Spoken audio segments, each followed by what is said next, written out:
Glad to hear the level of conversation. We'll be starting the board meeting soon. Use the gavel. Hit the gavel. That's because there's so many teachers here.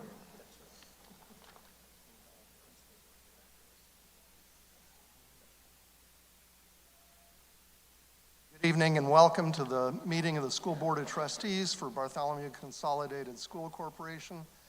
This evening's meeting is a great one. It's an annual tradition, and we look forward to the agenda. As we begin, I'd ask you, if you're able, to please rise and join in the Pledge of Allegiance. I pledge allegiance to the flag of the United States of America and to the republic for which it stands, one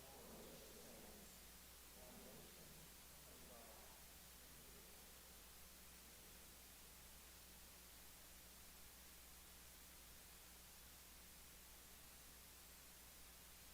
under God,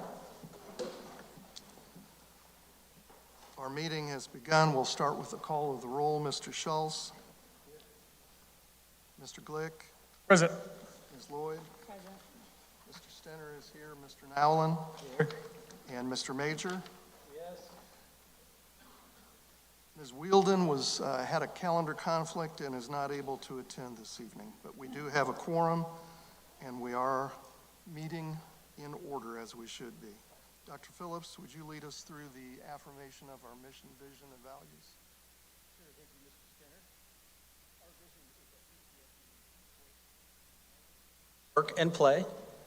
Our mission is to develop expert learners by partnering with our community to invest in people. And our core beliefs include that we all can rise to the challenges of high expectations, that learning is most effective when we have choice, flexibility, and see relevance, that we thrive when our physical, social, and psychological needs are met, that our community and school district are stronger when we partner with one another, that we flourish because of the diversity and variability in our community, and that our democracy and democratic institutions are strengthened by civic-minded citizens. Thank you, Dr. Phillips. Items number 2 and 3 on the agenda are a little bit unusual for us. Could you explain what's going on tonight? We have a special HR recommendation this evening, and so because of the fact that the board will be voting on this special recommendation early, before any board action, we have to allow for public comments on that action from anyone who is interested in speaking.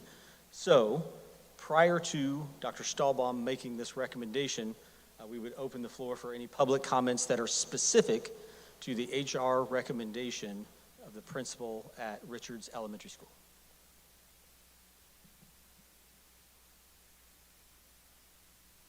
Like to make a comment? You can raise your hand or walk towards the microphone.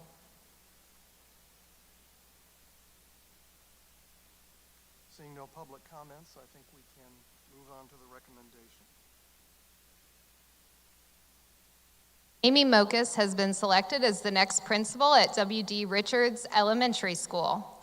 Amy began her career with BCSC as an elementary teacher in August of 2019.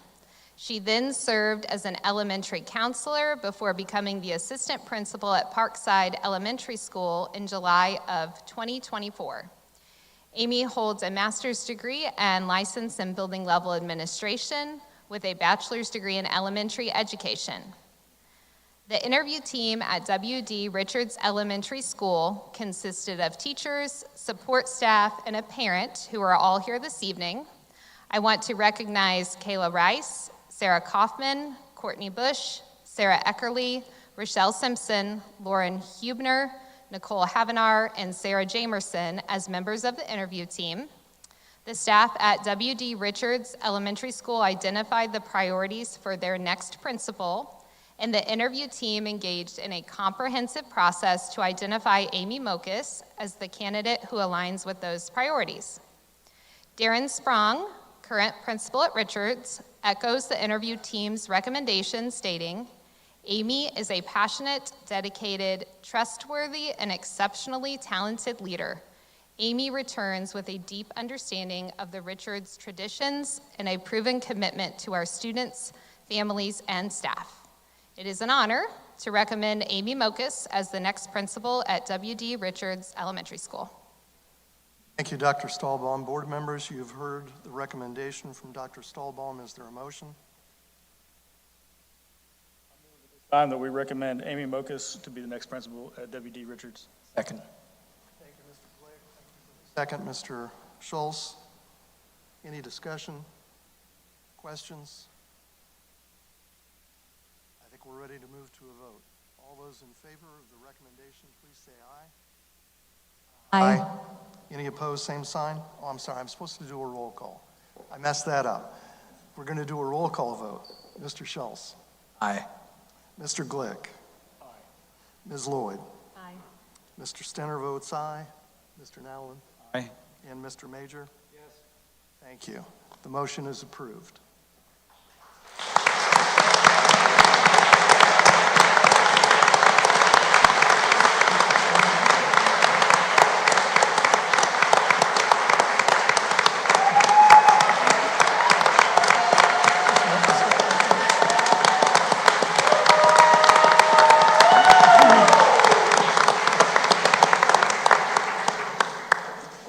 Congratulations, Mrs. Mokus. Congratulations to your family.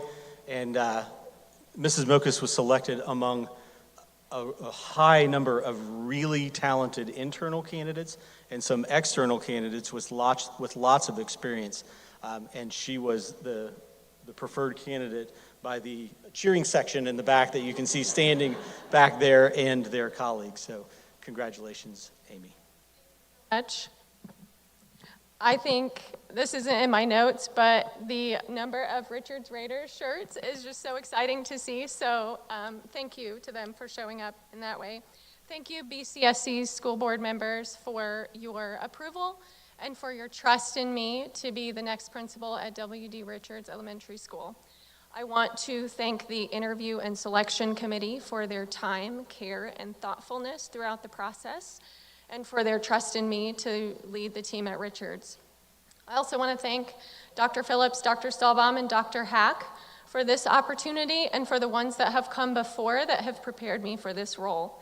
I am so proud of the work that we do in BCSC and honored to lead the team at Richards in those efforts. I also owe a debt of gratitude to Chris Smith and Darren Sprong for their mentorship, guidance, and leadership, and for the opportunities they granted me to really grow as a leader at Parkside and at Richards. Also, thank you to my family for their support and encouragement. I have the best crew in the world, and I'm so grateful. I am thrilled to be returning to Richards as the building principal, having previously served there as a school counselor, teacher, and a parent in that community. I have a deep familiarity with the students, staff, families, and community as a whole, and I'm so excited for this opportunity. I have loved and been so grateful for every role I've had at Richards, and I feel sure that this one will be equally fulfilling. I am committed to approaching this role with energy and with joy, intently focused on the well-being of every student and staff member. Prioritizing stakeholder and community engagement is key as we work for student success. I also have a history of really valuing collaborative relationships as we work to achieve excellent results for students. As I return to Richards, I will really work to ensure that Richards Raiders continue to be excellent learners in a community of belonging and engagement for all. I also just want to offer a brief congratulations to all the students and educators here tonight. It is inspiring to me to start this part of my journey being really reminded of how and why we do what we do. Thank you, and go Raiders.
On the agenda, we have some recognitions this evening.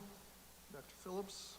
Thank you, Mr. Stenner. Columbus North Gymnastics continues their run of excellence, and we welcome Mr. Brian Lewis, Athletic Director at Columbus North High School. And coaches and girls, come on up.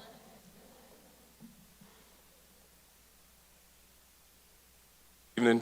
Just want to say thank you to the board for recognizing our girls gymnasts.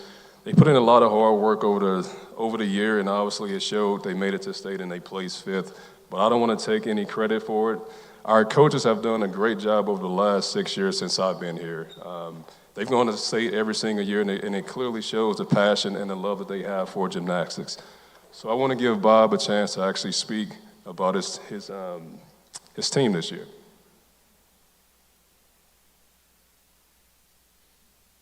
Thank you, Mr. Lewis. Thanks to Dr. Phillips and the school board for inviting us here for this recognition. It's an honor. Also want to thank, I'd be remiss if I didn't thank Mr. Clark, our principal, for the support that he gave. Mr. Lewis, as I said, Jason Perry, Logan Heston, Badatis, the athletic department as a whole, because they have been very, very supportive. It's nice having a football coach.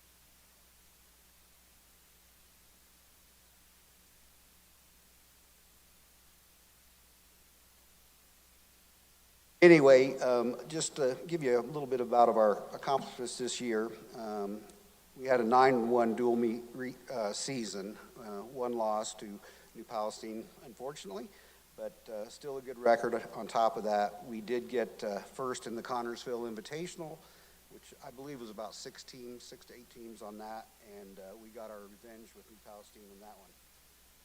We were the first team sectional at up in Indianapolis. I'm having a blank stop, but what was it? Franklin Central, that's right. Thank you. And then we were runner-up at the Franklin Central Regional. Unfortunately, got beat by New Palestine once again, but we did redeem ourselves the final time at the state meet and got 5th place at the state meet. And we went into the rankings before the tournament series, ranked 8th, and when we got through sectionals, we had the 6th highest team score. So we actually we outperformed where we were really expected to go. So I'm very proud of the girls on that. Also, this is a point that the girls can take some real satisfaction in it. This team took us to the state meet for the 20th consecutive year in a row, which is a new IHSAA record. So we're very happy with that.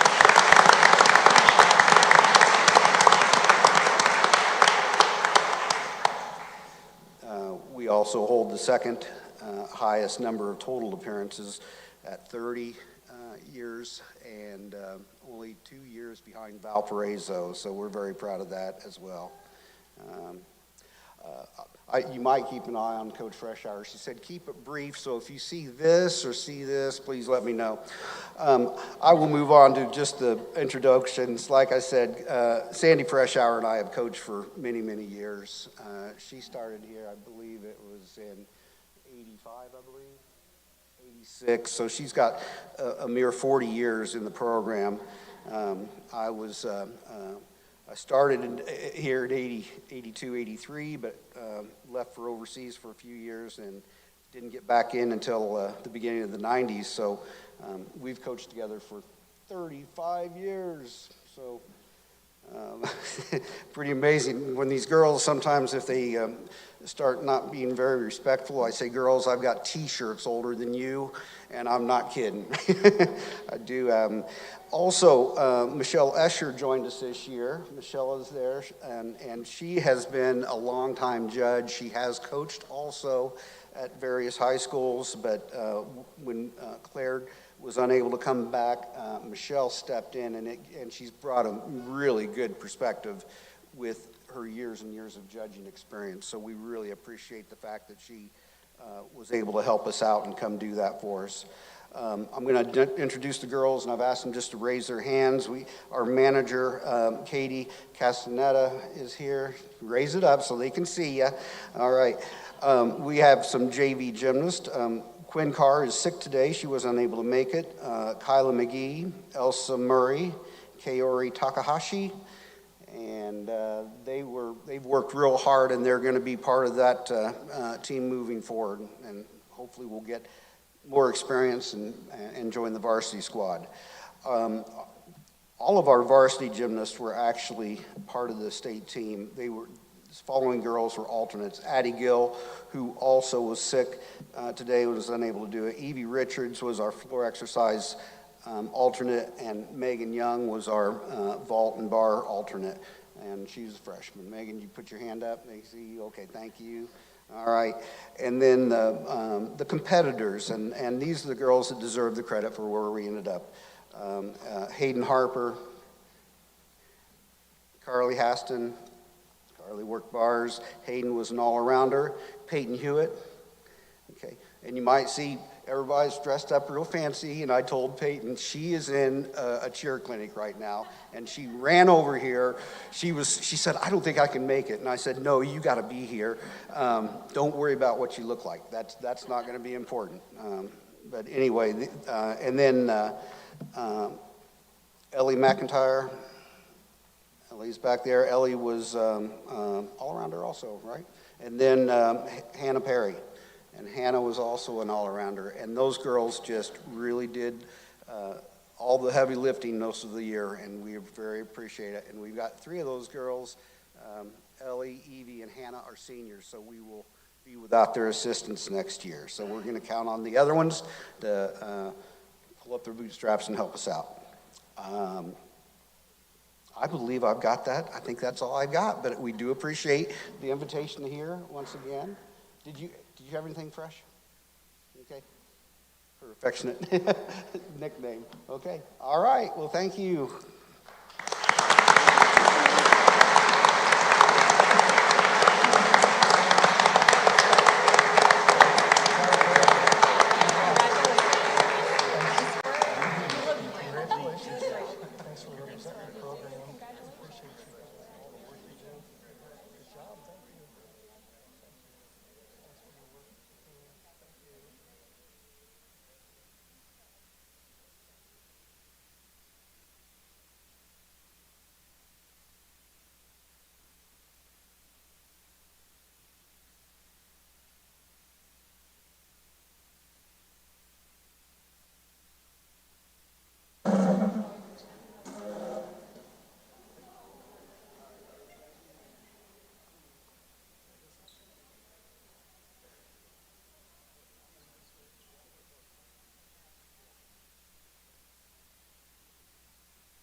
Congratulations again, girls and team and coaches.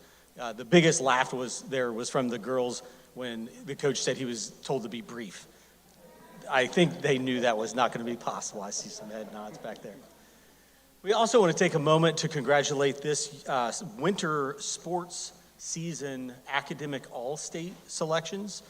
You'll see those names from both North and East and New Tech as well, but competing for North or East. And I'll remind folks that these are selected by the Coaches Association. So each sport has a Coaches Association, and the academic all-state criteria are determined by those associations. But congratulations to the students who not only show excellence on the court, the floors, and the bars and the beams, but also in the classroom.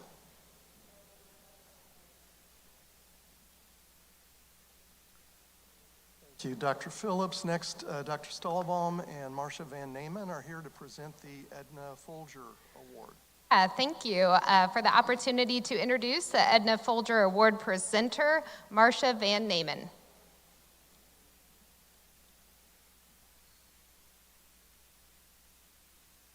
Marcia Van Namen from the IU Columbus Center for Teaching and Learning, standing in for John Sattler from SciHo tonight.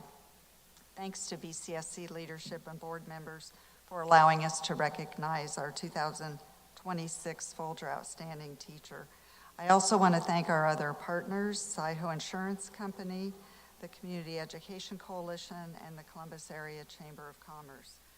This award is named for local teaching icon Edna Folger, who invested more than 46 years of her life educating students in Bartholomew County. The award was designed to recognize the profound impact teachers have in the classroom and across the community.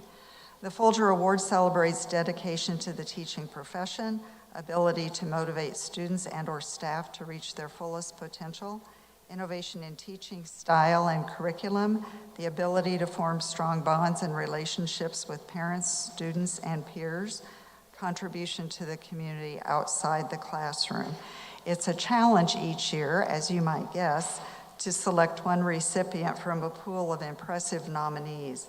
This year, Crea Hill of Rock Creek Elementary was selected as the Edna Folger Outstanding Teacher.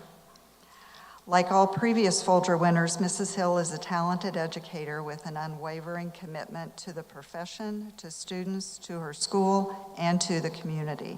She encourages the personal growth of all students, encouraging their academic, social, and emotional development.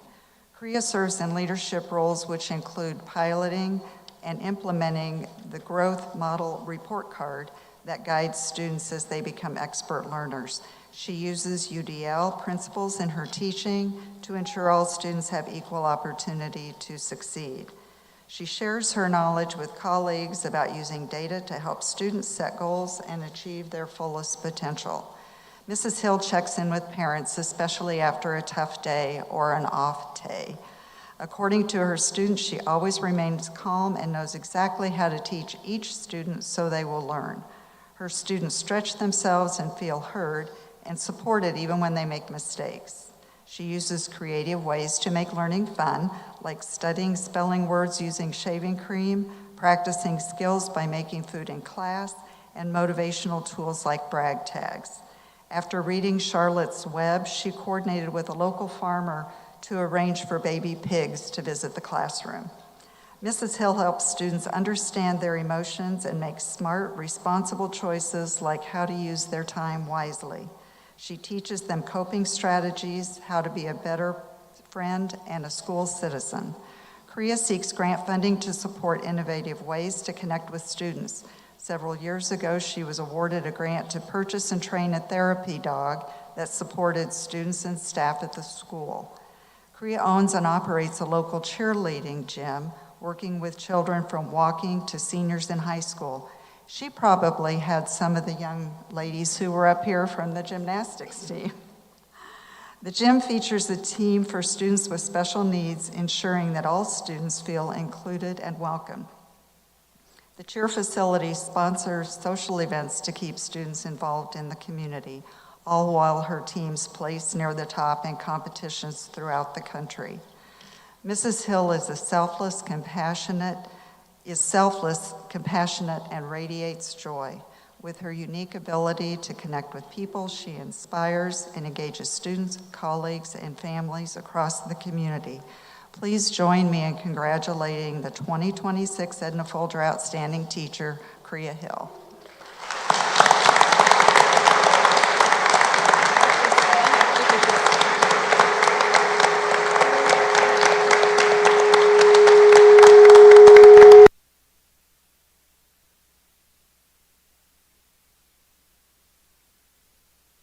Hear me? Now you can. Good evening. I just want to say, well, first of all, I didn't know I was going to speak tonight, which is how it was when I was sitting in the bleachers with my students at the convocation when I received this award 2 weeks ago. Just sitting there ready for a show, and then they said brag tags, and it just hit me. And the emotions were real, and my words that day were real. So I'm trying to think back to what I said. I just remember saying that I was honored to be part of this community and this school corporation, and honored to be a Rock Creek Bulldog, of course. But I also, my why is just focusing on the good. There is so much good in this community and in the corporation. Focusing on that, creating that, and celebrating that really just brings a different perspective into the profession and into your viewpoint each day when you're in the classroom. That doesn't mean every day is great or good, but if you do focus on that, it does make it a little bit better. So thank you for this award, and I'm honored to represent what it means and who Edna was. So thank you very much.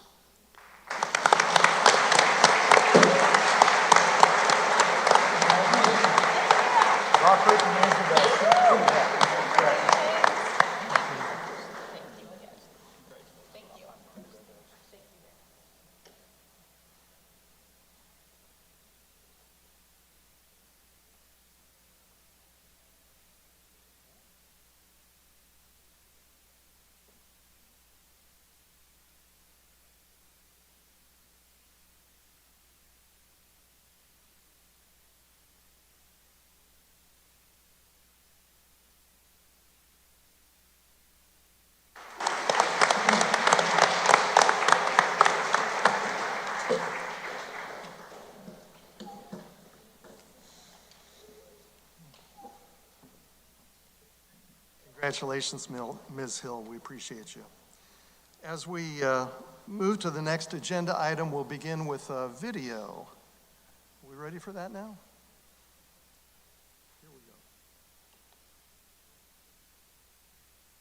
Hi, I'm Dr. Erin Stahlbaum, Assistant Superintendent of Human Resources at BCSC. We admire the care our teachers place into creating engaging learning experiences for students each and every day. From targeted literacy instruction to captivating STEM lessons, our teachers' commitment to the academic growth of all students is unmatched. Recognizing distinguished educators throughout BCSC is a valued tradition. We are proud to introduce our BCSC 2026 Teachers of the Year. Thank you for your partnership in education.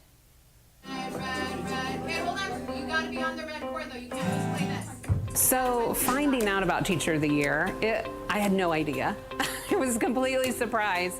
What was crazy was I looked down the hallway and I saw my husband and my daughter's in college. And so they were walking, I'm like, what are they doing here? And then I saw the red congratulations sign. It was an amazing honor.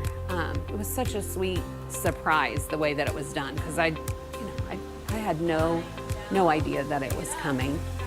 Mr. Finley put me in a cash grab machine with all of our Husky Grams, and while I was in there, it's obviously loud because there's air blowing in it, so I can't hear what's going on outside. So while I'm in there looking ridiculous, he's out there telling everyone that I got Teacher of the Year. So eventually I come out and they're all clapping, and I'm like, what in the world is going on? It was very surprising, very exciting though. I came back into the room and Mrs. Mahoney walked in, which is not something truly uncommon. The next thing I know, Dr. Bowles came in, and it was kind of like, okay, she comes in from time to time. And then they sat down and started to read a story with my students. And it took me about 3 pages into the story, and I was like, wait a minute, are you serious? What's happening here? So it was truly a pleasant surprise and something that was unexpected, but I was very glad to receive. So there are many things that I love about teaching, but my favorite part would probably be seeing the kids grow. They get to kind of see new things and become curious about the world around them. I love teaching for so many reasons. Obviously, the biggest reason is because the kids are so fun to be around and they make me smile and laugh every day. So I think my overall favorite part about teaching is the fact that, especially in kindergarten, I get to see the growth of students. So they come in so young and kind of fresh and eager to see what school is all about. So just being able to see that love and curiosity in learning. They're like little sponges, they're soaking everything in. We get to do the crafts, we get to do the projects, but also like they come in not reading and they're leaving kindergarten reading, writing, spelling. So it was either be a nurse or be a teacher. And when I was in high school over at North, I took cadet teaching my senior year with Mr. Nesbajani over at North, and it was an amazing experience. I've been here at Schmidt 20 years, and I've been teaching since 2001. My first year, they didn't even have email. I've had parents who have came back. I know that I've had their child several years ago, and they still nominated me this year, and so that just makes a big impact and makes me feel, really good about myself. One of the reasons I wanted to go into teaching was because I felt like it is truly a profession where you can make a difference. It just makes me feel a lot of joy that there are students that come back to me year after year wanting a hug or to tell me something that they've accomplished in life that they're proud about. It makes me proud. Those kids are truly not just my student for a year, but they're my kids forever.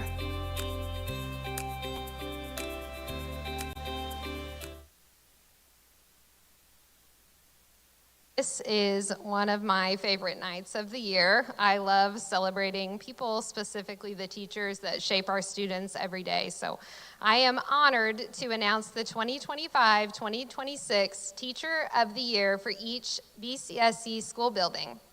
Nominations were accepted from students, staff, families, and community members. The CIC in each building then met to engage in a process to determine their Teacher of the Year. As I call each building level Teacher of the Year up to the front, I do ask that the audience hold their applause in order to hear each person's name and kind words from their nomination form. We will begin with Kyla Lifferth. Kyla Lifferth is a music teacher at Clifty Creek. Kyla's passion for music and her enthusiastic approach inspires students to explore and enjoy learning. Through engaging, relevant lessons and unique opportunities like songwriting projects and the Battle of the Bands, she has expanded student involvement and made a lasting impact on the entire school community. Brittany Bozeman is a literacy coach at CSA Fadria.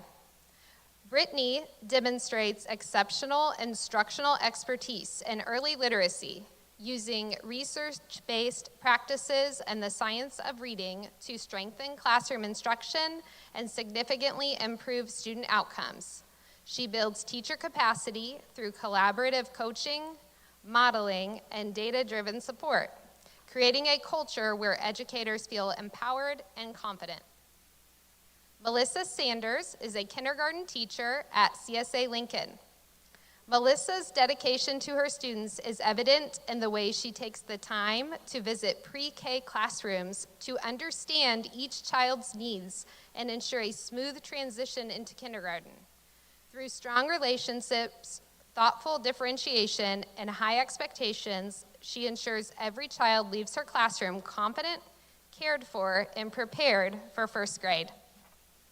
Ann Lynn, grade 2 teacher at Mount Healthy. Anne consistently goes the extra mile to support her students, showing kindness, respect, and genuine care while building strong relationships with both children and their families. As a deeply influential educator and role model, she embodies the heart of her school community and leaves a lasting impact on colleagues and students alike. Julie Euler, grade 1 teacher, Parkside. Julie fosters a classroom environment where students feel safe, valued, and confident, intentionally building trust for growth both academically and socially. She demonstrates her impact by consistently seeking new ways to support both students and colleagues, bringing a positive, uplifting attitude each day and serving as a leader who helps strengthen her entire team. Laura Coles, grade 5 teacher, Richards.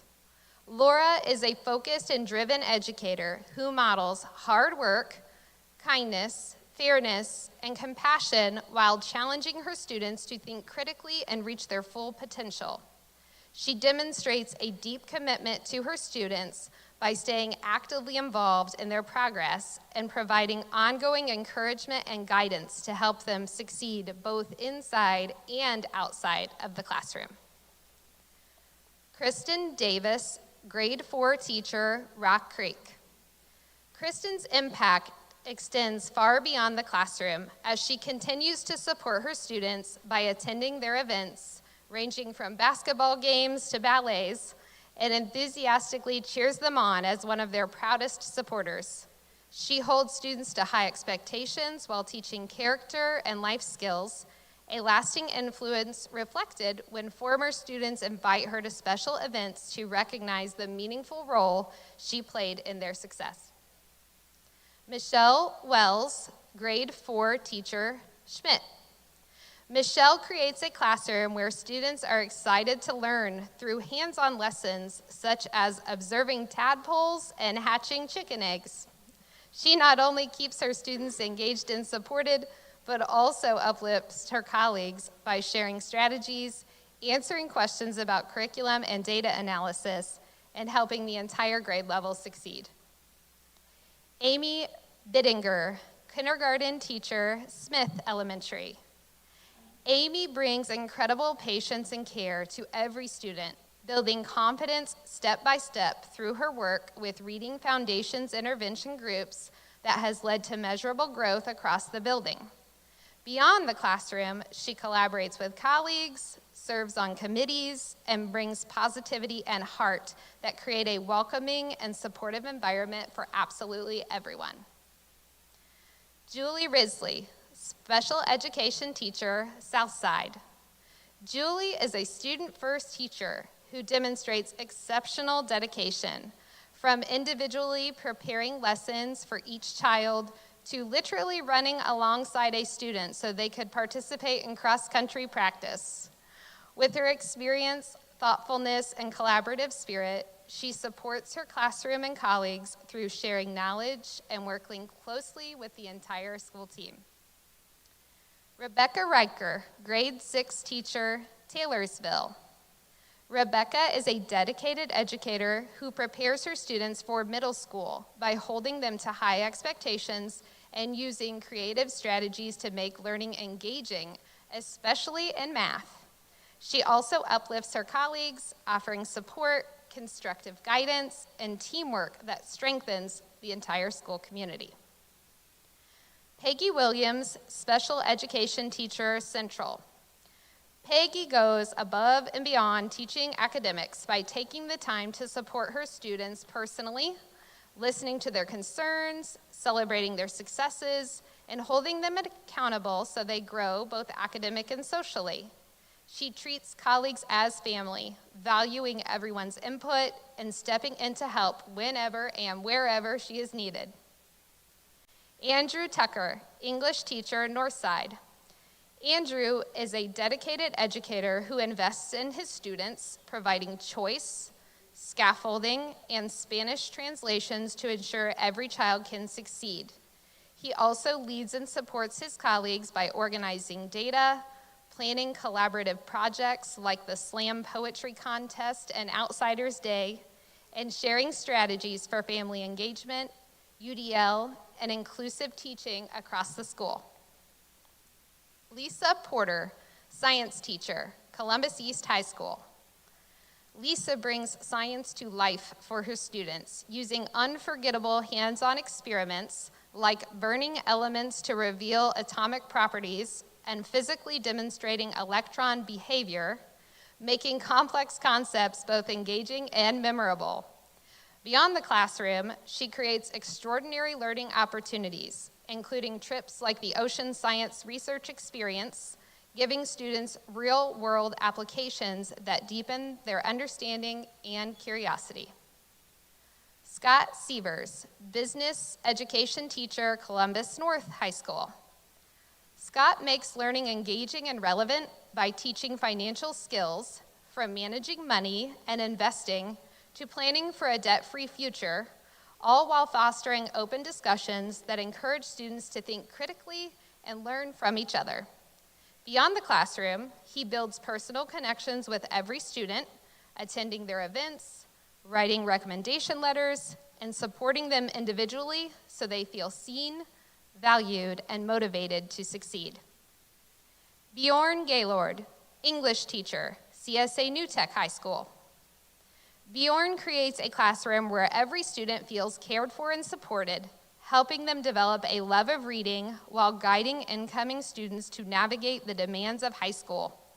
Beyond academics, he builds community by starting an intramural athletics club, mentoring new teachers, and bringing energy, bold ideas, and meaningful connections into every aspect of school life. Amanda Godwin, family consumer science teacher, C4. Amanda creates a classroom where students feel valued and excited to learn, helping beginners in sewing develop skills they will carry far beyond school. She also extends learning into the community by collaborating with other programs to produce the annual Fashion and Textiles Show, giving students a real-world opportunity to showcase their creativity and hard work. Sherry Ridgway, English teacher, CVP. Sherry builds strong, lasting relationships with CVP seniors, taking the time to meet with them one-on-one and even visiting their home schools when needed. She goes out of her way to connect with students personally, making them feel heard, understood, and supported throughout their senior projects and daily learning. With over 330 years of BCSC teaching experience combined, please join me in celebrating the 25-26 Building Level Teachers of the Year.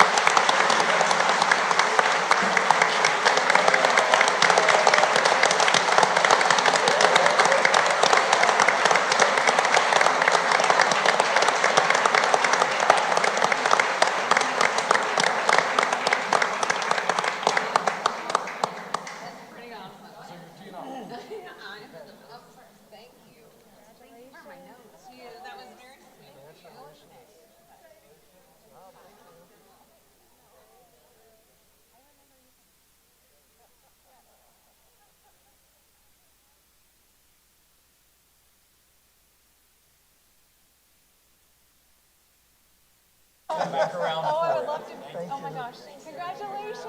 Good job. Congratulations, thank you for all you guys do. Congratulations on the article. That's pretty cool. I want to come to my school. Absolutely, we just did the video. Music room, I always place. wanted to do that. So much fun. So awesome to tour with Dale down there. Congratulations. Enthusiasm. Congratulations. Congratulations. Good job. Thank you. Proud of you. Thank you. A couple weeks, yeah. Congratulations. Thank you. Hey, this dude, he keeps bringing us drinks every once a month, and he brings nice sweaters. And when I need Bella, hey, right there's the man. Well, maybe two. Congratulations. Yes, thank you Thank so you. much. Good job. Thanks for what you do. Extracurriculars, you visit, you cheer. It's the extra mile for sure. Thanks Thank for what you. you do. Appreciate it.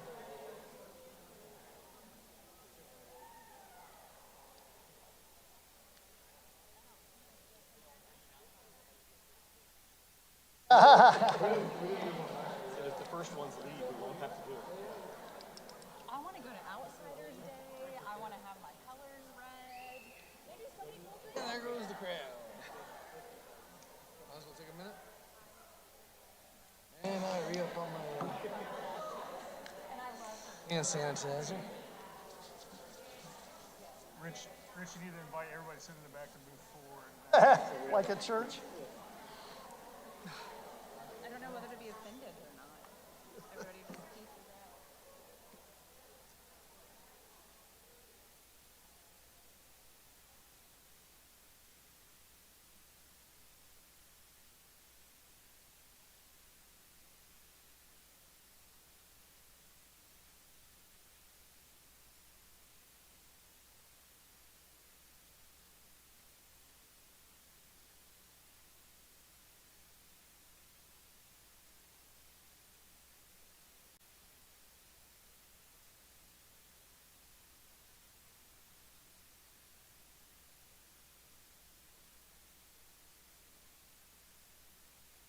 Congratulations to everyone for those well-deserved recognitions.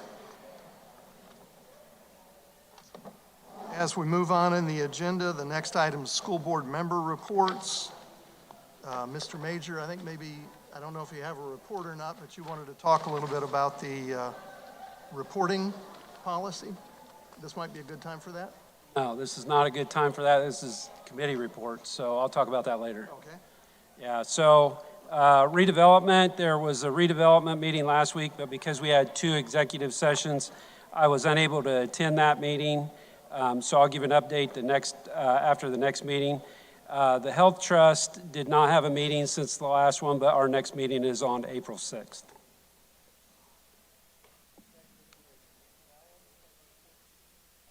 Yes, the Q3 update for the High Ability Broad-Based Planning Committee. The initial round of identification for the Academic Challenge Program was completed the end of February. That's for grades 3 through 6. The Appeals Committee is actually meeting this week, and the final decision on appeals will be out by April 1st. There's an AC parent meeting for people who are interested in AC Academic Challenge for next year. That's on April 2nd, and by April 6th, families and students will let us know whether or not they have decided to be part of Academic Challenge for next year. Also, in terms of professional development around high ability, 3 AC teachers, 1 instructional coach, 1 assistant principal, and the high ability coordinator were able to attend the Indiana Association of the Gifted in Indianapolis. And at our last professional development day, there was a breakout session devoted to high ability. And finally, Dr. Spears Neusmeister was here at BCSC on February 3rd as part of the external audit of our high ability program, and we are looking forward to getting the results of that. She visited with building administrators, academic challenge teachers, classroom cluster teachers, and students at Southside, Parkside, and Schmidt. And in terms of my role as the legislative liaison, there is actually a meeting coming up sponsored by ISBA Thursday, April 16th, and as of this time, Mr. Stenner, Mr. Schultz, Mr. Major, Mr. Glick, Ms. Lloyd, myself, and Dr. Phillips are planning to be there, and Ms. Wielden is pending, but it might be that all 7 of us go. That's where we get an update on the latest legislation and what that's going to mean in terms of our policies for the coming year. Alan, last Thursday, March 26th, Mr. Glick and I were able to attend Districting and Facilities Committee meeting. I'll start with what I learned, and he can add to that. Mr. Bergman from the City County Planning Department shared a number of new housing developments, including, and I might have the names a little bit mixed up, but Chase Point, which might be the same thing as Tipton Ridge, on the west side of town on State Road 46. Mostly single-family homes. I think it started out as single-family with multifamily, but I think now it's narrowed down to just single-family. That development would be, or will be, right across State Road 46 from Maple Grove. The Arbor Company is preparing a new development at Deaver Road. The name of that development is Timberland Springs, Deaver Road, and close to State Road 11, I think, or you can access it from State Road 11. Several hundred single-family homes, again, on the west side. Mr. Williams gave a preview of kind of what the criteria are for redistricting. Talked about the needs at the various facilities, and public information sessions are scheduled on this issue. They will be audio and visual presentations. And nights of April 7th at East, April 9th here at North, and April 21st at the West Side Community Church. I think each of those starts at 6:30. Ms. Lloyd? Congratulations to Council for Youth Development. They had their annual youth summit last Friday at the Learning Center. Over 150 students in attendance, along with youth service providers and even Mayor Ferdinand, to focus on leadership, confidence, and connection among local youth. So it's a great day, and thanks to Freddie King and the youth ambassadors that worked so hard on this event. Regarding the school foundation, we're focused on next week's Mela Gala, which helps support STEM activities here in BCSC. So if you are interested in attending, you can visit southasiangala.com for more information and to purchase a ticket. And the Good, Better, Best 5K is set for April 25th at Southside. This event helps support the foundation, but it also supports the Out of the Box Innovation and Teaching Award in honor of Russ Wallace and Chuck Grimes. So this is a really special event that also supports teachers. So you can visit the BCSF Facebook page for the registration link. And probably most importantly, the deadline for the spring grant applications is this week, actually. So if you are looking for a grant to support your classroom, you can visit the website and still get that application in. Thank you, Ms. Lloyd. Mr. Glick? Nothing much to add to the district team and facilities. Mr. Center hit pretty much every point on that one. If you didn't hear those dates or times, I know I've posted them on my personal and representative campaign pages on Facebook and throughout other media outlets. And then the Republic also just published an article yesterday or the day before outlining those as well. And then I didn't have a wellness meeting. That meeting will be April 14th.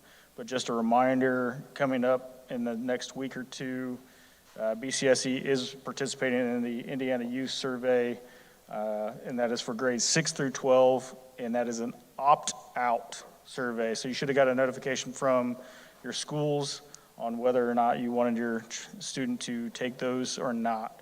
So that is it for me. No meetings with my committees in the past month.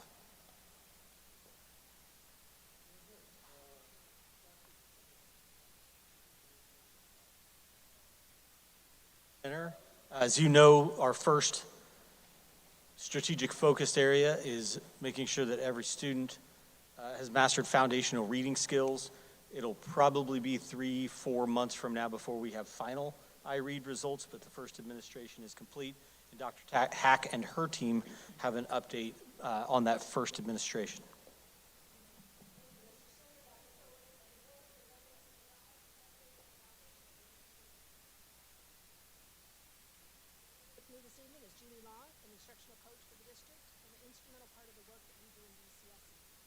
So presenting is Dr. Jenny Detmer, principal at Taylorsville Elementary, whose leadership and knowledge around early literacy is invaluable to us as well. I'd also like to recognize the principals who are here still and a few instructional coaches that will be on your evaluation for those that did not show up tonight. So good job, team. Good job, team. Tonight we will review our students' progress in reading, the strategies we've implemented thus far, and our next steps to ensure every child is prepared to succeed. As a reminder, iRead is a foundational reading assessment given to every second and third grade student in the state of Indiana. It has questions regarding sounds, blends, and comprehension, and it is a digital assessment, which can be challenging when given to third graders. The scores are reported back to us as soon as students finish, and teachers then take that data and start to work on next steps with that child. Jenny will now share what our data looks like for our second graders who took iRead.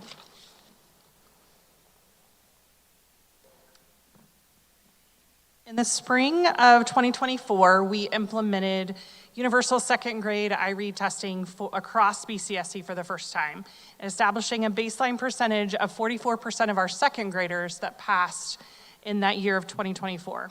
Over the past 2 years, we've made intentional investments in instructional consistency with teacher development grounded in the science of reading. These efforts have yielded results, measurable results. Our pass rate in 2025, you can see, rose to 50% of our second graders passing iRead, and this year, before any of our second graders have had an opportunity to retest, we have already had 54% of our second graders who have achieved mastery and proficiency on the iRead assessment. Looking at this year's specific outcomes, of the 819 second graders that tested, 441 second graders passed, which gave us the passing rate of 54%. So notable things to realize with the 441 that passed is 90 students of the remaining 378 that did not pass, but 90 of those students are on track to pass for sure in third grade, scoring at least 405 to 445. 288 students of the 378 are considered at risk, meaning they scored below 405. 50% of students passed in the spring of 2025, and 2% fewer students this year are at risk compared to 2025. So not only is our percentage of proficiency growing, we are also closing the gap for students that are considered at risk, where we are 2% lower of those students this year.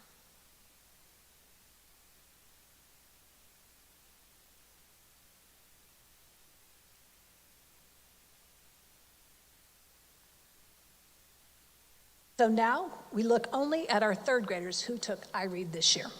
This is not the total number of students who have passed, it's just the number of third graders who passed this year. We show you this slide so that you can see that once we have identified students from second grade, our interventions are paying off. Please remember, this is an end of the year third grade assessment. We continue to get better with what is happening once we've identified the students who might be at risk and can work with them individually on the skills that they need. So our snapshot in third grade is we have 810 students sitting in our third grade classrooms right now. 654 of these students have passed either in second grade or in third grade, giving us an 82% passing rate as of today. 72 of these students are on track to pass, and 74 students are at risk to not pass based on that first assessment. We still have intentional work to do with these students. This comes in the form of small group instruction and progress monitoring from now until the next two administrations. One will be in May and one will be in June. And at this time, I would also like to point out that 93% of our students enrolled in Book Buddies passed. Another tribute to the dedication of our Book Buddy staff, volunteers, and students.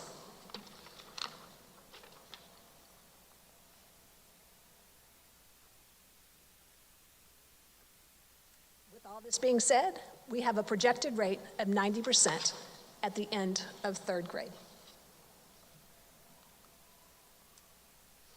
So tonight I would like to highlight some of the fantastic things that our teachers are doing within our classrooms.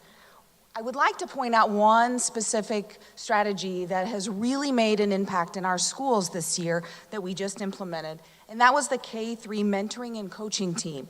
So with this team, they focused on those teachers that are brand new in our career of teaching. They also focused on teachers that were maybe new to the primary grades.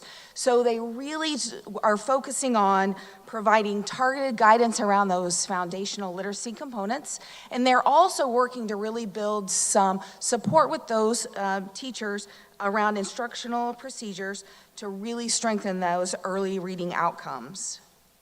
So as we look forward to the remaining year and looking at next year, we always look to see how we can improve our current practices. And with this coming up, the rest of the school year and next year, we're really going to look at that last bullet point. How can we strengthen Tier 1 instruction within all of our grade levels, but really also focusing in on those primary grade levels?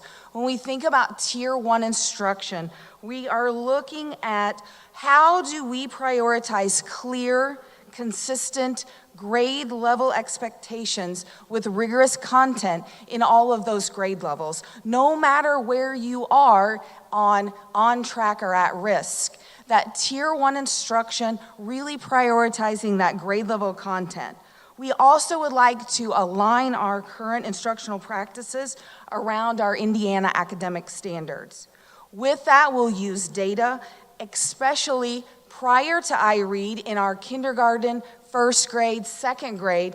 As you can see, we've made some of those shifts already, as you've seen a 10-point growth point over the last 2 years. But how can we really look at identifying students' practices that are best aligned with the science of reading?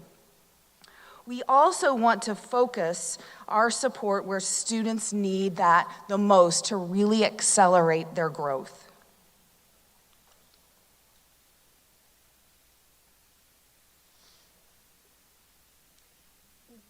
The biggest influence on learning still continues to be the teacher in the classroom, who believes that every student can be a reader, because they know that today and tomorrow's success depends on becoming that lifelong reader.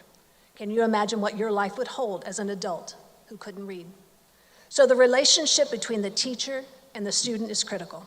And when students feel known and cared about, they engage more, they read more, they achieve more. Our principals and teachers care, and some are still sitting with us tonight to hear this presentation, as I gave them a shout out earlier, and I appreciate and value all that they do.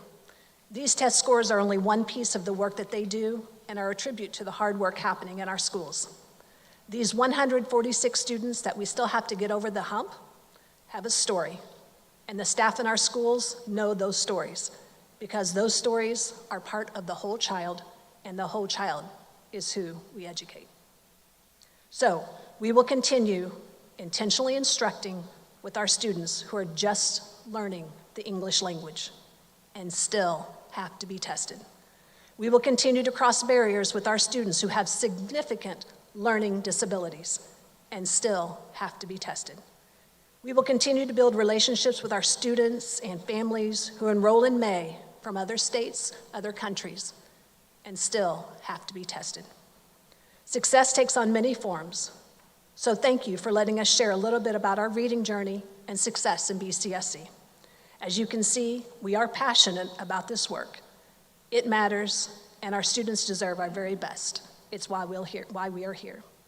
What questions do you have? Because we are super proud of that 90% projected passing rate.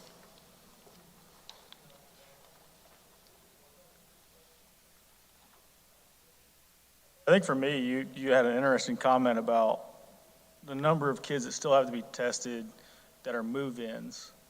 And it doesn't need to be a presentation like this, but I think it'd be interesting to see, and it could help establish how great BCSE is at teaching the science of reading here, and the success that we have on the test, that maybe show some statistics of other areas, whether it's other states or other school districts that move in, kind of break that out for us.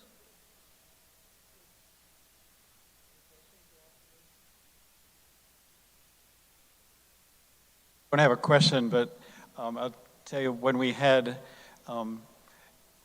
pretty close to prior to testing, we had snow days and late start days and e-learning days, and every time I heard one of those, I actually thought about the iRead coming up, and to me that's an extra commendation that the teachers came through even under difficult circumstances.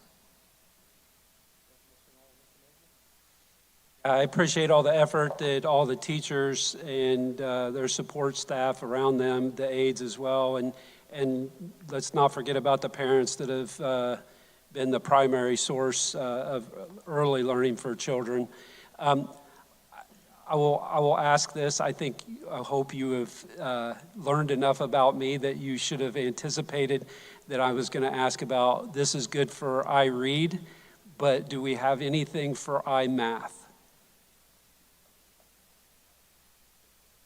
So, you are going to get your wish next year. So, the new legislation that I know that you all hear so much about really talks about math instruction. What does that look like? What are we going to do for our students that are at proficiency, above proficiency, or are not quite at proficiency? So my partner, Amy Ellsbury, and I, we have been going to all the sessions from the state that they've been offering on this new math legislation that will take place in the next school year. So we are really now making all of our plans. A lot of time is being invested currently this year on how do we meet those accommodations for the new legislation around a new K-2 math screener that has to, that's kind of our iMath. It's a new legislative that we have to meet. They have to do an assessment. We have to report out on those students. We have to report to parents in a certain timeline where their students fall within that screener. So we are diligently looking at, the state is providing 2 options. We have to choose one of these 2 screeners. We had a team actually today that met with one of those companies to hear about their math screener and how we could use that intentionally within our schools. The legislation really is K-12. And encompasses a lot of different things. So we'll be speaking quite a bit next year on this new math legislation, but math is getting its justice finally. So I feel like the state feels like reading we're getting a handle on that. And so now we're really looking into the math, where our students are, reporting on that, reporting to parents, and then we will have a specific math screener that they will have to take 3 times a year, and it will show how they're doing and how they're progressing on the Indiana academic standards in K-2. The through-year assessments, the checkpoints, the iLearn checkpoints, will be the screener for 3 through 6 and 8 and 7, 8 as well. So we are a lot of emphasis is being shifted to math as well. And I know all of our buildings, they're already in those conversations. What does that look like for math instruction next year? How does that change? How does that also, the interventions and enrichment opportunities, how do we make those just like we've done for reading? Very much appreciate the preparedness. So thank you for being out in front, and hopefully we can be there faster than other school corporations around here. So thank you. Staff and principals, we will be. Of the reading skills program has been what they call the science of reading. Will there be an equivalent set of tools or professional development opportunities on the math side?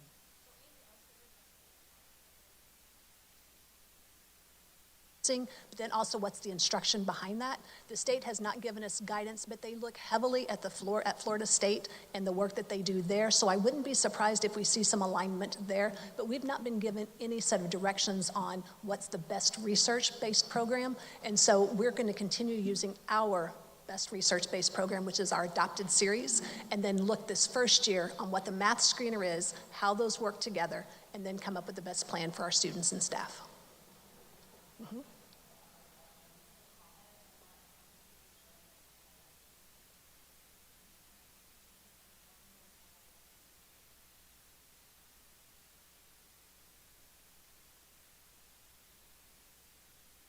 So it just depends on the number of students new teachers that we have. We have a small number. There may be some things internally that we can do. When we have a large number like 10 and 12, it is wonderful to have that extra support through additional staff. But if that's not the case, again, a low number, most of that can be done within our resources that we have.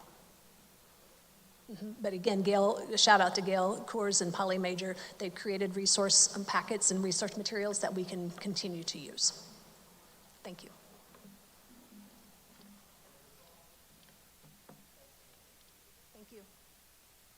Move from recognition part of the meeting through the reports.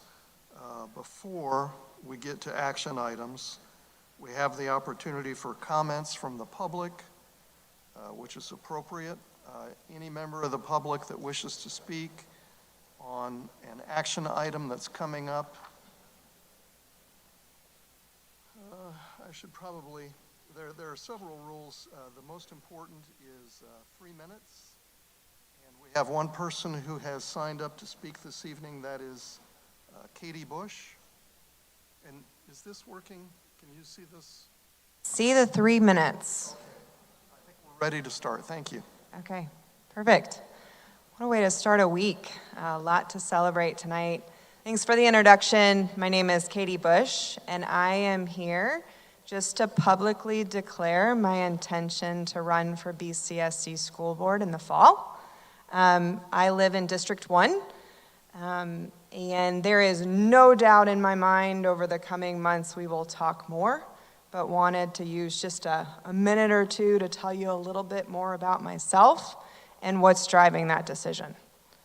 So I've lived in Bartholomew County most of my life. I moved here with my family when I was in 3rd grade.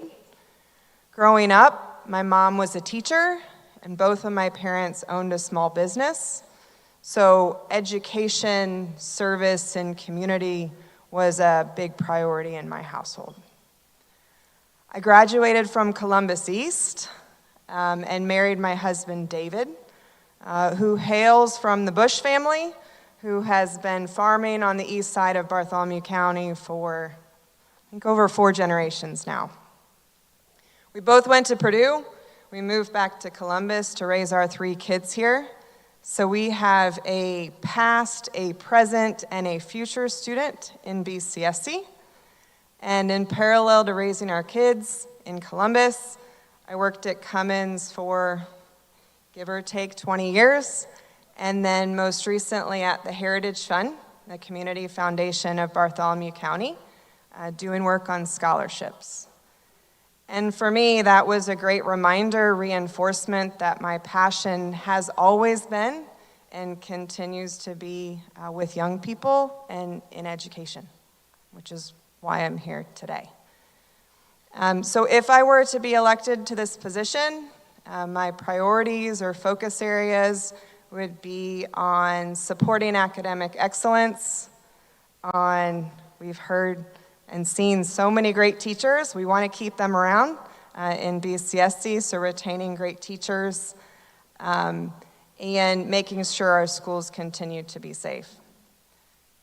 I've got deep roots in Columbus and Bartholomew County, and I'm a true believer that our local schools and all of the people that reside in those buildings are some of our community's greatest assets.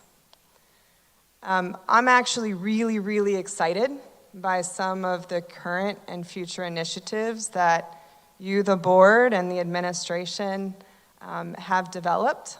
And I look forward to the opportunity to potentially be a larger voice in that discussion in the future.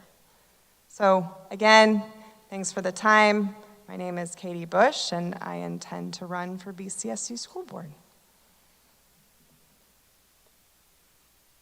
Thank you. That was our only speaker for the public comment section of the meeting.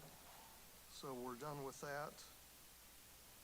The first item up for approval is old business. Thank you, Mr. Stinner. Tonight, I request approval of items 8A through 8C, all minutes from the meetings from earlier this month.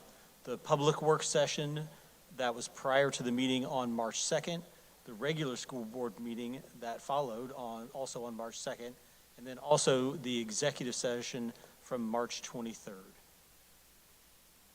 Thank you, Dr. Phillips. Board members, you've heard the recommendation. Is there a motion?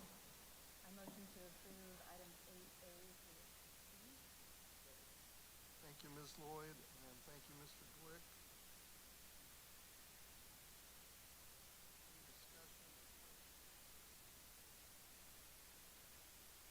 And we can move on to the roll call vote. Mr. Major? Yes. Mr. Nowlin? Aye. Mr. Stenner votes aye. Ms. Lloyd? Aye. Mr. Glick? Aye. And Mr. Schultz? Aye. Thank you. I hear that the motion is passed 6-0. Dr. Phillips, new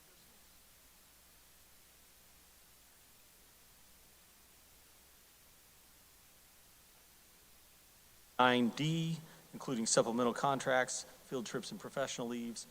school fundraisers, as well as the claims and payroll for the payroll from March 8th and February 9th, totaling just under $8.1 million. The pre-run payments from February 1st through February 28th of just over $9.7 million, as well as the docket claims from March 30th, tonight's meeting, of just under $1.3 million. Request approval of items 9A through 9D. Dr. Phillips, I think here we usually ask if there is an agenda item, 9A through 9D, that a board member would like pulled out for a separate vote. I would actually like to make a motion to include item E, which would be the adoption of the teacher safety policy, including an update revision to that to match the law that would state the report goes semi-annually to the Department of Labor instead of the Department of Education.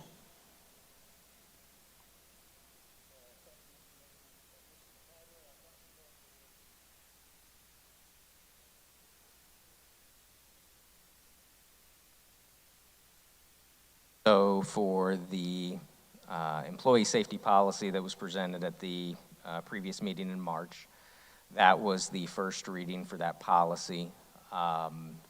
You all at the March meeting elected to move forward with a work session on that. So I think the initial motion, which Mr. Major has made, would be a motion to amend the agenda. And I think we can call the agenda item policy, and I believe that was D525. 525. So the first vote that you all would be making would be to amend the agenda to add that item on for consideration. That would require 4 of you to approve this evening. If that vote is successful and it is added to the agenda, the second item that would need to happen, the approval for the work session, would have to be rescinded to move forward. So there would be a motion to rescind that approval. If that was successful, then if you all wanted to move forward with treating this evening as the second reading and voting on the policy subject to the amendments, you could do that. Thank you. So we have a motion from Mr. Major. I think everybody heard the motion. Is there a second to that motion? Second. Thank you. So moved by Mr. Major, seconded by Mr. Schultz. I think the short version is that we would amend the agenda to add item 9E. What questions or discussion do we have before we consider a vote on this motion? I can give some details in terms of why I think a work session is important here and why it makes sense. I contacted the Indiana State School Board Association, sent them a copy of the proposal and asked for their input. And Julie Slavens from ISBA, who's the Senior Counsel and Director of Policy Services, her first comment was that 5 pages is excessively long for a policy, and she said she would look through it. And after looking through it, she got back to me again and said that much of what's in there could go into administrative guides rather than a policy. So I think there's some details that we need to work out. The other thing is, with the change in the law that Mr. Major referenced, well, even with this policy, the proposal in the policy is to run a policy from July 1st through June 30th. We have plenty of time between now and that July 1st date that the reporting would start with this policy. So I am still very much in favor of having a work session, which I would hope we could schedule before our next meeting and hash out some of these things before we vote on the policy. Yeah, I had great hopes that we would have scheduled the meeting before this meeting. The original policy draft was provided to every school board member on February 3rd. On February 3rd, Dr. Phillips reached out and asked if we could work together. On February 14th, I sent my final draft. There were no other emails to me from February 3rd on to today advising me anything of what they just said. There was comments made last week after an executive session that this would not be on the meeting for tonight because we had to look at the law more. The law really only states that the reporting structure would go from the Department of Labor to the Department of Education. That's a very simple thing to fix inside of this policy. I think the root of the policy was to uphold what had previously been done, which is look at no different than, I wish Mrs. Wielden was here tonight because she could speak to it from an industrial perspective. In industry, manufacturing facility, if there is what's called a near miss, that near miss is used for continuous improvement efforts to identify how to keep that near miss from becoming what would be called an OSHA recordable. For us, we are doing a report that says there was something that happened to a teacher where a teacher was hurt, harmed, or injured by a student, and that report would be the similar of the near miss. When we have a workers' comp, that would be similar to an OSHA recordable. The request was for us to have regular reporting monthly as a school board on the aggregate number of those incidences that occurred during a month, to have some form of reporting at the end of a semester and at the end of a school year so that we could plan and prepare on how to improve our processes, procedures, in environment in the education area, whether it's in the classroom or outside, to ensure that our teachers are in a safe area and that they are not getting hurt. We've seen numerous cases, at least I have. I mean, I've got one right here. I've got a picture of a teacher that's got bruises all up and down her arms because she was kind of beat up in a classroom. We talk about a teacher shortage. We need to figure out how to make sure our classrooms are safe for the teachers, just as safe as for the teachers as for the kids. So if they're hitting teachers, what are they doing to other kids that we may or may not see?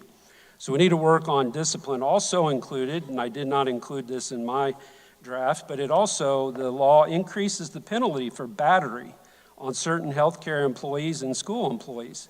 So I think that's something where we're going to have to also take a look, based at that law, on our discipline process to ensure that kids are not hitting a teacher. There's no good reason why we can't move forward quicker than waiting 3 more months. During that 3 months, how many more teachers are going to get hurt? 2 years ago, we reported that there was 100 plus, I'll be done when I'm done, thank you. There was around 124 instances, actually it was 142, but the paperwork was incorrect apparently, and it was 124. Last school year, there was a significant increase, significant. When we've had our one and only one security discussion this year in October, we were already at around 80 to 85% of the prior year's full year incidents. So I think that we do need to understand this better. We do need reporting, and we do need to be able to keep our teachers safe. So that's why I believe we need to move forward with this. We can always amend later, but we need to start our work now.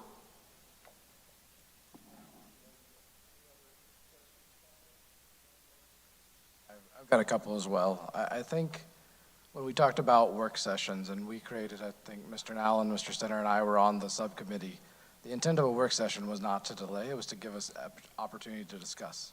And we've had over 30 days since that opportunity, and no one has taken any effort, at least by my emails or my records, to schedule that. And so I'm concerned of what that looks like when it's a safety issue. I think the other thing is I talked with a couple of teachers coming into this, the documentation online shows that today is the second reading of this policy. It shows it on that policy draft right now on our board docs. I think the other thing is like we talked about with July 1st, just because July 1st is the start of the school year doesn't mean we can't start monthly reporting now. I don't have any access to that. I know we've had those discussions in the past, but I think we can definitely get some visibility and transparency to that today. it hurts me when I hear we're waiting for the state, when we know that where the state's going to land, and this is clearly above it, and we can rise above the legislative requirements and definitely give that opportunity to be able to have that visibility. I think this, if I recall correctly, in our discussions when we started the superintendent search, this was the #1 issue raised by the teachers union, saying that teacher safety has been a priority that they need, and they have wanted to see this over and over, and we've done nothing on policy related to that since. And again, similar to what Mr. Major says, we can always amend, but we have to be able to say that safety is our top priority, and I don't think we have to wait for the state to tell us what we exactly have to put when we know that whatever is on this, like I can see the policy is clearly above the state legislative requirements.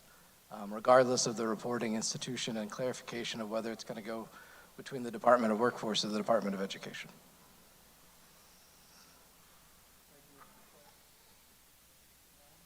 Just to be clear, I'm not asking that we put this off until July. I'm asking that we put this off until we have a work session, and then in our April meeting, we can come back for a second reading.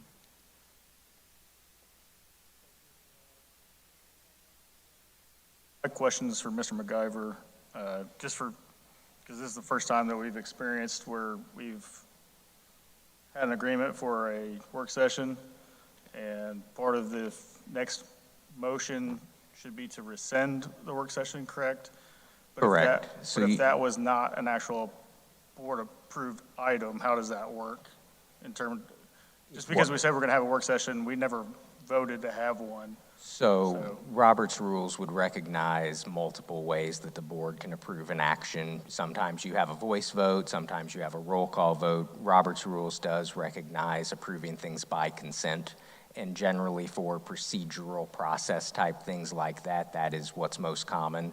So when Mr. Stenner would say, board members, do we have any interest in having a work session? And somebody says yes, and everyone else nods, okay, that would be approving that step by consent.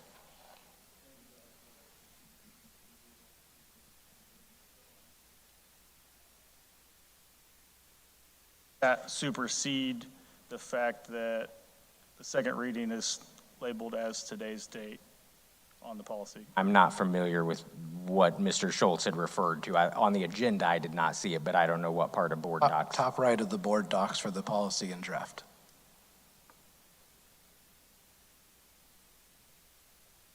My bad. Top right of the board docs, policy and draft. D525, first reading, 3/2, 2026, second reading, 3/30, 2026, today's date.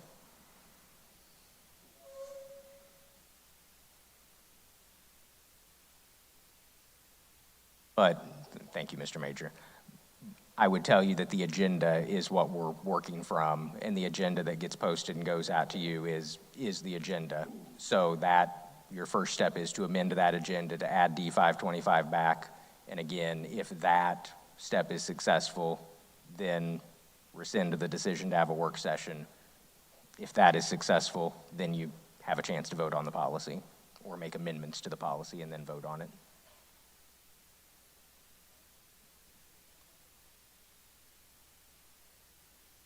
Mr. Stenner, if I could just jump in there. I believe that from a procedural standpoint, we've had multiple instances in which a work session was requested but was not scheduled before the next board meeting, just depending on the timing. In this case, of course, we had spring break in between the last board meeting and this board meeting, which was 28 days ago. We also then had an executive session on one of the other Mondays that fell in there. So procedurally, it wouldn't be an exception for us to go multiple meetings in between considering a first reading and a second reading. And I believe in those cases as well, the assumption was that we would go first reading in meeting 1, followed by second reading in meeting 2. But when the board then requested a work session, we put that in there and then placed it on a second reading following the conclusion of I'll say a successful work session. And then the only other thing that I want to add is that Dr. Stahlbaum and her team have provided updates on these incidents and the numbers, at least quarterly for the last, at least 4 quarters, perhaps more than that. But since the, since the report came out the summer before last, we've been reporting those numbers publicly, in your board notes that we send home, and then also done annual reports in front of the board. So the information is being shared, and work is being done. All the people who just left this room are working very, very hard to try to keep every one of our students and staff safe. We do not have problems. Don't hear what I'm not saying. But we have a very good track record of teacher retention right now, and won 2 different employer awards for the quality of what people feel like working in our workplace. That doesn't mean we're perfect, and it doesn't mean that we don't need to continue. Doesn't mean that we don't need to continue to share information. But people are doing work right now to try to keep all of our teachers, staff, and students safe. Thank you, Dr. Phillips. Additional discussion or questions? One last point. We have also approved policy after 1 reading. We have not always required 2. So. A question again for Mr. McGyver. If/when we have a work session, would there be a necessity for a new first reading if we made massive changes? For instance, Mr. Nallen talked about the notes he received back from his parties that he discussed with. 5 to 8 pages is a little long for a policy. Would we need to have a new first reading, or could we go directly into second reading as long as it's the same? Have handled that both ways in the past. And I think generally kind of what you're getting at with your question, I think the board has typically taken the position that if those edits are more significant, and sometimes if the work session might even be, the hour before the regular school board meeting, if there are opportunities to allow folks time to review them, sometimes you have put an extra meeting in there, but there have been other times when you have posted those edits online prior to the next meeting and just gone into that next meeting and voted on it then. So I think it would be a decision for you all to make depending upon the extent of those edits.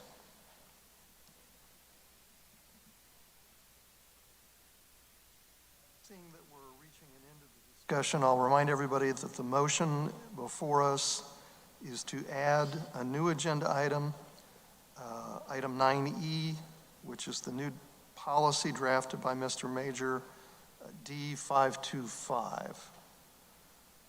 Mr. Major made the motion. Mr. Schultz was seconding. I'll do a roll call vote. Mr. Major, how do you vote? Yes. Mr. Nallen, how do you vote? No. The chair votes no. Ms. Lloyd, how do you vote? Yes. Ms. Lloyd, Mr. Glick, how do you vote? Yes. And Mr. Schultz, how do you vote? Aye. So the motion's carried. We have item 9E added to the agenda. I would suggest that we go ahead and pull out item 9E. That would be my preference, so that we could vote on items 9A through D as a group, if there's no objection, and then vote on item 9E after that. Am I allowed to ask a question now? Okay. There. No, that's good. Let's get a motion in a second. I think the motion's already on the table for A through D, correct? Yeah, no, he motioned an amendment after A through D. I added E. Rich wants to It's added take to the agenda. E Now we out need a and motion do to it approve it. separate. My knowledge, if there's a board member ready, this will be the first motion to approve items 9A through 9D. Move that we approve items 9A through D as presented. Second. Allen and Mr. Schultz. Any questions or discussion? Items 9A through 9D.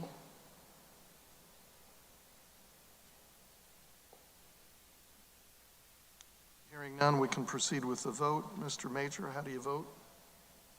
Yes. Items 9A through 9D, just for clarity. Mr. Nowlin? Yes. Chair votes yes. Ms. Lloyd? Yes. Mr. Glick? Yes. And Mr. Schultz? Aye. So that motion carries 6-0. Items 9A through 9D are approved. I think I neglected to say, but just to make sure that it gets in the minutes, the motion to add item 9E to the agenda tonight was carried 4-2 after the roll call vote. Okay, so you've heard discussion on item 9E already, which would be the passage of item or policy number D525. Is there a motion to approve the new agenda item 9E? As a reminder, Mr. Stinner, I think the first step would be for the board to act to rescind its decision to hold the work session. So is there a motion to rescind the work session that was approved at the last meeting? I will move to rescind the motion of a work session from the prior meeting regarding 9E. Motion, Mr. Major, is seconded. Any discussion on the motion for rescission? Here's maybe where my question fits in. Our policy has been that we do work sessions when a policy's been presented. What we're talking about now is a policy on reporting injuries, which I am totally in favor of having a policy on that. But there has been, seems like consensus that we need to have a discussion if this policy passes on amending this policy. And I don't know how work sessions work once a policy's been passed and there's not a new policy presented. It seems like a very cumbersome way. I don't know how we get at a work session to amend this if and when it passes. Dr. Phillips, got a question for you. In any of the prior policy discussions, have I ever given you recommendations for change? Many times, yes. Have I ever tried to stall, stop, or deny the movement of a policy from moving forward because of those changes? Not that I can recall, no. And I put faith in you and others to make sure that those changes were put in place as best as possible, correct? Many times you've stated when it's appropriate, as you adopt the next adjustment to the policy, you make these changes. Okay. I just want to make sure. So I just want to make sure that when I had issues, I acted with you. I acted to suggest to you that I had comments, questions, or concerns. I didn't wait 2 months to do that. I didn't wait 6 weeks to do that. I didn't wait 4 weeks to do that. I did that at the meeting or before the meeting, and we had the conversation, correct? Correct. Thank you. Correct me if I'm wrong. I think we've motioned from the board recommendations for changes of policy of administrative state and also adjustments based on legislative updates mid-session, as I think the State House had 2 emergency sessions that impacted policy in the past 2 years. Sorry, the audio is horrible in here. Say the first part of what you said again. I said, I mean, Mr. Allen was asking how it would be to make a change once the legislation, if there is any clarification. We've made multiple referrals for administrative changes and or updates based on legislation, including the latest mid-state session where there was an emergency House session, I believe. Correct, so that there is the ability to make some administrative and technical changes based upon the language in the policy.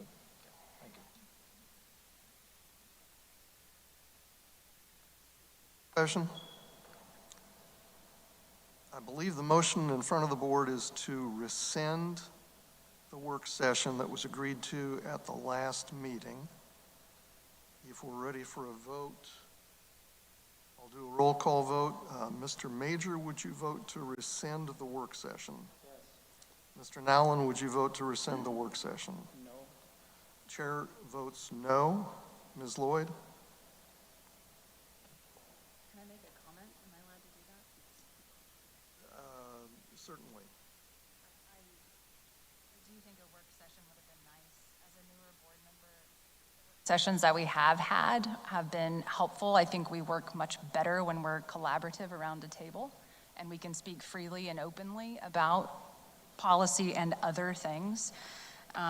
With that being said, and hearing my colleagues discuss the delay, I don't want to get in the way of collecting information that could potentially support our teachers. I do think that the policy needs some work. I do have some comments, but I certainly don't want to get in the way of protecting our most valuable assets. So, yes. I'm sorry. Yes, rescind the call for a work session.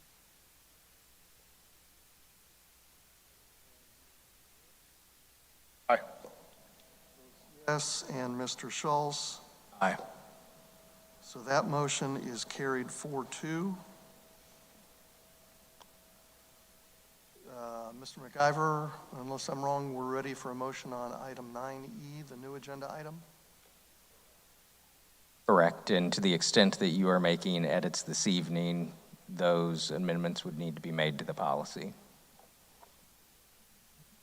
I would suggest at a minimum, so House Enrolled Act, prior to our last meeting, the state legislature was considering House Enrolled Act 1249. That act had been passed, I believe, at the time of our last meeting by both houses, but hadn't been signed by the governor yet, if I'm getting my timing correct. It has since been signed by the governor. That act repealed entirely the statute that required reporting to the Department of Education. So that is no longer a thing at all. So at a minimum, references to that statute, references to submitting reports to the DOE, those items should be pulled out. I would suggest that you have discussion or consider discussion around what constitutes an injury in this item. I think Mr. Major's done a fine job of articulating, I think, the hope of trying to identify those near misses, the challenge with that, and with some of the language around things like threats or potential harm is how do we define those? And what I would encourage the board to put thought into is to try, we've had a couple years of a problem where we had a mandate to report and not clear direction on what it was we were supposed to report. And what I would encourage the board to avoid is creating its own policy that creates a mandate to report without providing clear instruction as to what it is that the administration is supposed to report. Thank you, Mr. McIver. Given those comments, is there a motion regarding agenda item 9E?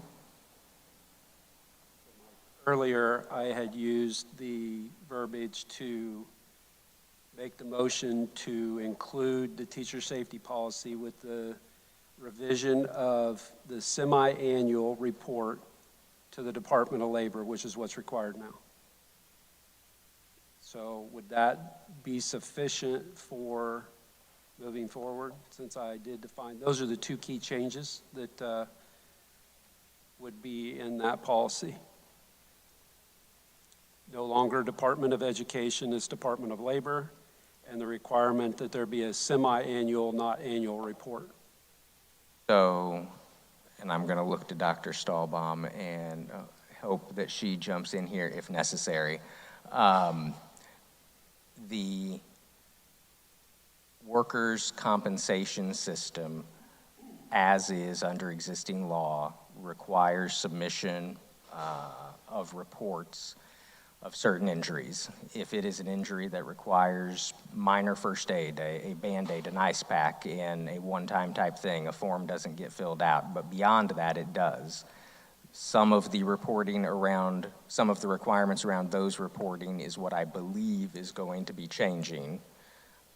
I do not know the timing of what the new report will look like.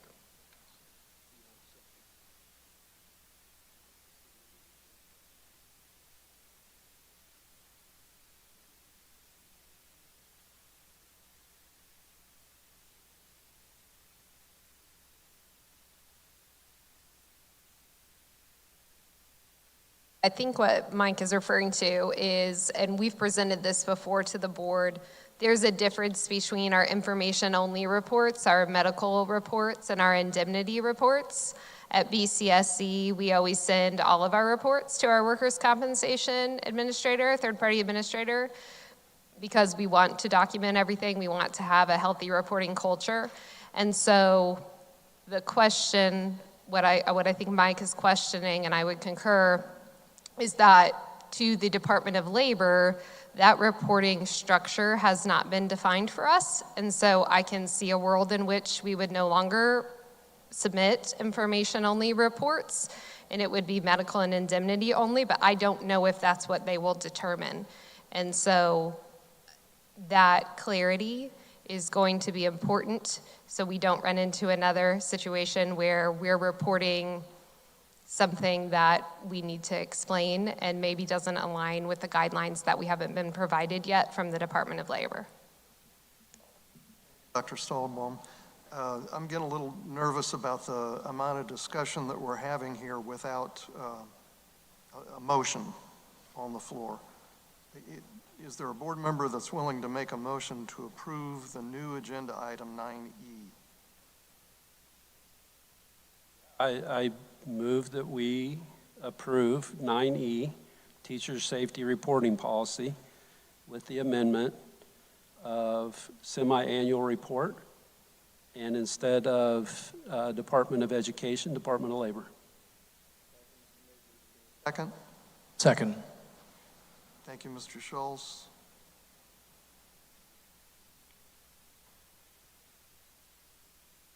Questions or comments on the motion to approve?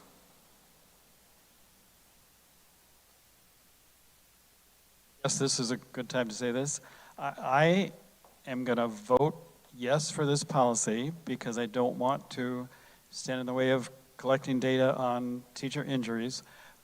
But I don't know what our process is for requesting a work session for amendments, but I plan to find out how we do that, because I still firmly believe that we need, this needs some work, and maybe that's when more information comes out about the legislation and how we fit them together. But if we need to move forward on this reporting policy as stated, then I am going to support that. Alan, questions, comments, discussion? Just as a board member, I am nervous about passing this without the language being set. There are parts of the policy that it seems to me should be in the administrative code and not in a board policy. And then there are parts of the policy that, especially the parts that would go in the administrative code, I don't think are good practices up to the standards of BCSC. So when it comes to it, I will vote no, and I'd encourage other board members to vote no as well. I would like to see a fully formed policy that every board member understands, voted on at a future board meeting after we have an appropriate work session. Additional comments or questions?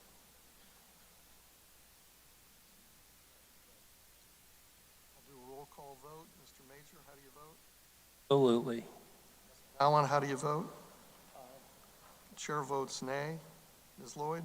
Aye. Mr. Glick? Aye. And Mr. Schultz? Aye.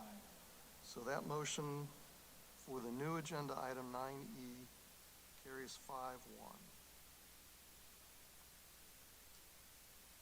Number 10 on our agenda this evening are the two human resources recommendations. Actually, I think tonight is just one, 9A. There's no, or I'm sorry, 10A and no 10B. Correct. Dr. So, Stahlbaum. yes, thank you. The 10 human resources recommendations consist of 4 retirements, 5 resignations, and 1 leave of absence. There are no additional personnel recommendations this evening. I request that you please approve the human resources recommendations as presented. Dr. Stahlbaum, is there a motion from the board?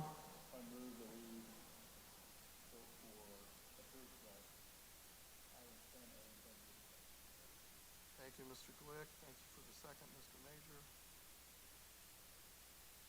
Roll call vote. Allen? Aye. Chair votes aye. Ms. Lloyd? Aye. Mr. Glick? Aye. And Mr. Schultz? Aye.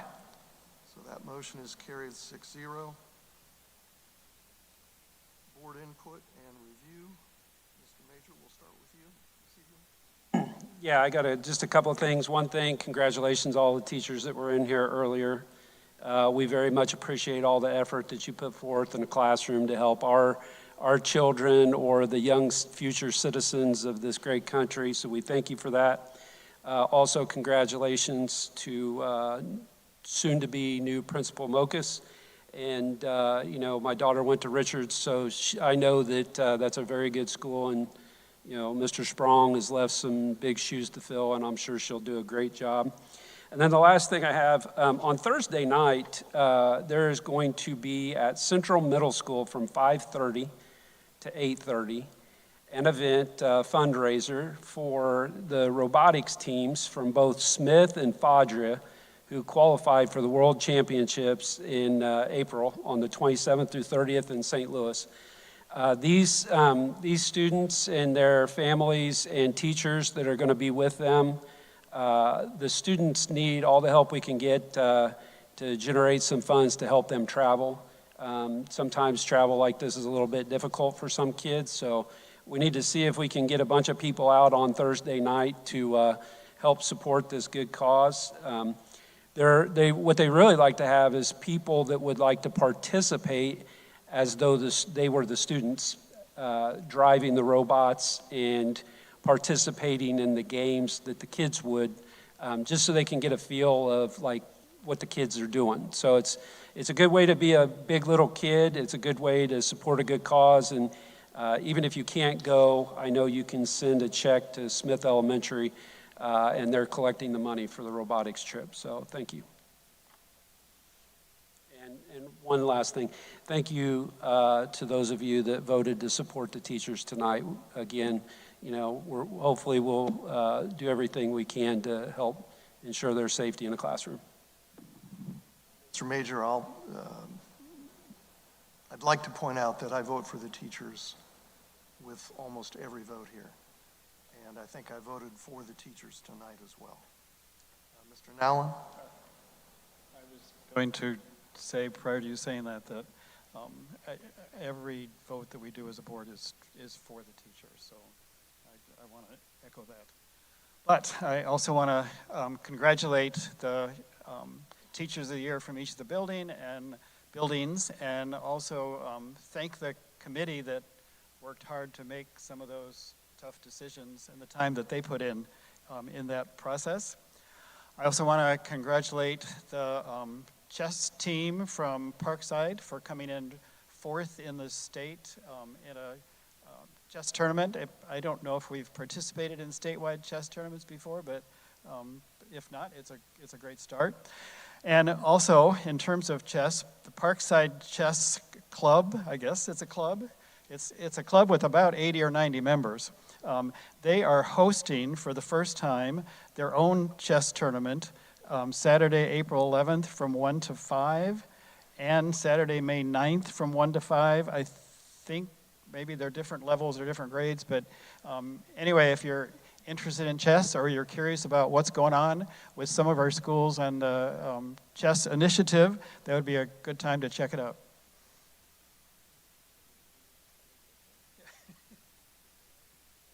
Mr. Nowell and Ms. Lloyd? I don't have anything that's not already been mentioned. Just really proud of the incredible teachers we have in BCSC, and congratulations to our teachers of the year. Thank you, Ms. Lloyd. Mr. Glick? Mr. Major already got the Bosses and Buddies Gateway to Worlds event on Thursday at Central.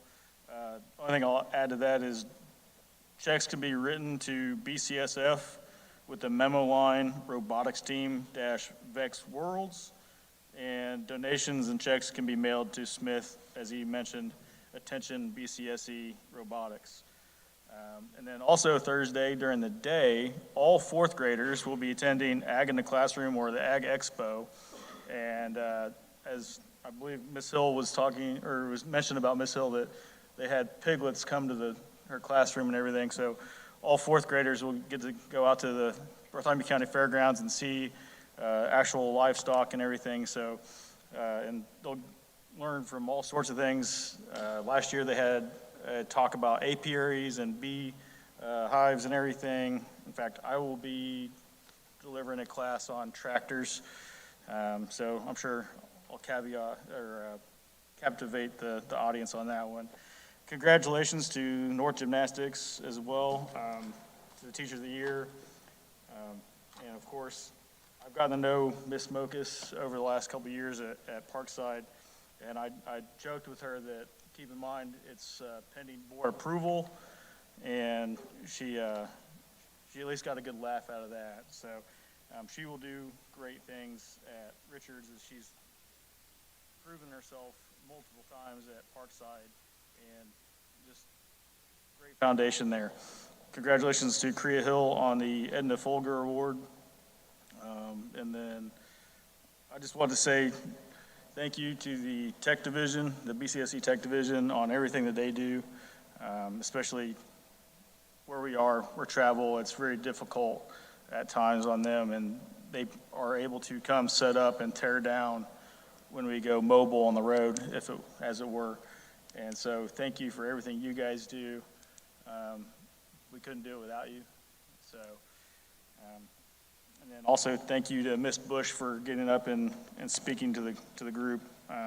It's never easy, and good luck to you in your candidacy. It's not easy. So that's everything that I have. Yeah, I just want to reiterate, I mean, being on the far side, all the congratulatories are already taken, but congrats again to the teachers. I had actually 2 classroom teachers represented amongst that I have personally had, and such great people, and great taking care of the students every day, and their care for the students and their outcomes. I also want to say congratulations to CNHS, or the North High School Gymnastics. It's been a long-standing tradition of their excellency, and I think it's almost an annual reoccurrence at this point at that podium. I do ask that board leadership would consider in the next meeting a policy amendment regarding working sessions, although I do believe it was in good intent. I don't think it was ever intended to not be done expeditedly ahead of the next meeting, so I'll introduce that prior to the next meeting. And then finally, I would like to see the administration present the redistricting priorities to the board. I saw them in the paper, and I requested them after I saw them in the paper. However, I think it would be good to have that back and forth dialogue, because what I'm hearing, and I'm sure others are as well, is not exactly matched with what was presented, at least in that initial article and the subsequent PowerPoint slides, but I think it would be good to have that dialogue. I would like to seek that before we continue on with the public sessions.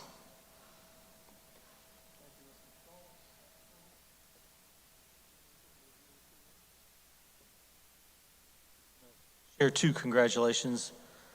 Number 1 with Dr. Hack, who was highlighted in a publication as part of the Republic this weekend for her decades of dedication to this district, this community, and these kids. Thank you, Laura.